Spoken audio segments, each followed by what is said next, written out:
Hello అండి. వినాయక చవితి నాడు మా గణేషునికి మేము ఎలా పూజ చేసుకున్నాము, మా ఇంట్లో పూజలు అందుకున్న బుజ్జి గణపయ్యని మీకు చూపించేస్తాను. అదేంటి షాప్ నుంచి తేవాలి కదా, మేడ మీద నుంచి తెస్తున్నారేంటి అని చూస్తున్నారా? అయితే వినాయక చవితి ముందు రోజు అన్నం తీసుకురమ్మన్నానండి. సో వీరన్న తీసుకుని వచ్చి వాళ్ళ ఇంట్లో పెట్టేశారు. ఇంకా మార్నింగ్ స్నానం చేసి సతీష్ గారు వెళ్ళి తీసుకుని వచ్చారు. వినాయకుడు చూసారా చాలా ముద్దుగా ఉన్నాడు కదా.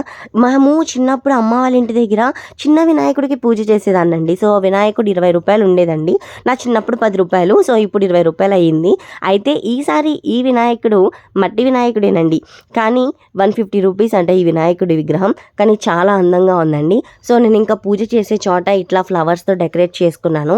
అలానే పాలవల్లి కూడా కొత్తదే. ఎందుకు అంటే ఫస్ట్ టైం కదండి సతీష్ గారు నేను హైదరాబాద్లో కలిసి పూజ చేసుకోవడం. అందుకని పాలవల్లి, కొత్త పాలవల్లి తీసుకొచ్చారు. పాలవల్లికి చక్కగా పసుపు బొట్లు పెట్టేసుకుని ఇదిగోండి పాలవల్లి కట్టాల్సిన పండ్లన్నీ కూడా నేను రెడీ చేసుకున్నాను. ఇంకా పూజ అది అయితే అవుతూ ఉందండి. సతీష్ గారేమో కింద వినాయకుడిని పెడతారు కదా, అక్కడికి కావాల్సినవన్నీ చూడడానికని కిందకి వెళ్ళారు. ఇంకా నేను ఇంట్లో పూజ అది నైవేద్యాలు పూజ అన్నీ కూడా నేను చక్కగా ప్రశాంతంగా చేసుకున్నాను. మా యోగి తల్లి కూడా సతీష్ గారితో పాటు కిందకి వెళ్ళిందండి. శుక్లాం వరదరం విష్ణుం శశివర్ణం చతుర్భుజం ప్రసన్నవదనం ధ్యాయే సర్వ విఘ్నోపశాంతయే అగజానన పద్మార్కం గజానన మహర్నిశం అనేకదంతం భక్తానామేకదంతముపాస్మహే. ఓం మహాగణాధిపతయే నమః. ఓం విఘ్నేశ్వరాయ నమః. ఓం వరసిద్ధి వినాయకాయ నమః.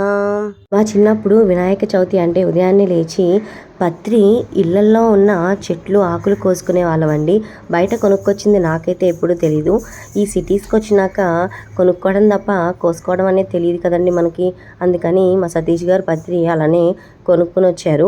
అలాగే ఇంకా వినాయక చవితి అంటే ముందుగా గుర్తొచ్చేది పుస్తకాలకి పూజ. ఈసారి కూడా మా యోగి కోసం 2 బుక్స్ తెప్పించానండి. చక్కగా వాటికి పసుపు రాసి బొట్టు పెట్టి వినాయకుడి దగ్గర పెట్టి పూజలో అయితే పెట్టాను. వినాయకుడికి ఎప్పుడూ కూడా నా బుక్స్ అవి పెట్టి చక్కగా పూజ చేసుకునేదాన్ని. ఈ సంవత్సరం మా యోగి బుక్స్ పెట్టానండి. అదేంటి ఇంకా అక్షరాభ్యాసం అవ్వలేదు కదా, అప్పుడే బుక్స్ ఏంటి అంటే కొత్త పుస్తకాలు కదండి, వినాయకుడి దగ్గర పెట్టి ఆయన ఆశీస్సులు తీసుకుందాం అనే ఉద్దేశంతో పెట్టాను. ఈసారి అయితే సతీష్ గారేమో కింద వినాయకుడి దగ్గర పూజ చేస్తూ ఉన్నారండి. నేనేమో ఇంట్లో వినాయకుడి దగ్గర పూజ చేస్తూ ఉన్నాను. ఇంకా టైం అవుతుందని చెప్పి రమ్మని కాల్స్ అవి చేస్తూ ఉన్నారు. సో ఇంకా ఇంట్లో పూజ అవ్వలేదు, అయిన తర్వాత వస్తాను అని చెప్పి కొంచెం ప్రశాంతంగానే పూజ అది చేసుకొని నేను కిందకి వెళ్ళి వినాయకుడి దగ్గర అంతా చూసుకునేటప్పటికి నాకు 2:30 అయిపోయిందండి. యోగిని పిలిస్తే వచ్చి దండం పెట్టుకుని మళ్ళీ కిందకైతే వెళ్ళిందండి. సరే మా ఇంట్లో వినాయకుడి పూజ అయితే ఇట్లా జరిగిందండి. సో ఇంకా కింద వినాయకుడిని పెట్టారు కదా, అక్కడ పూజలు ఎలా జరిగినాయి అనేది వీడియోస్ పోస్ట్ చేస్తాను.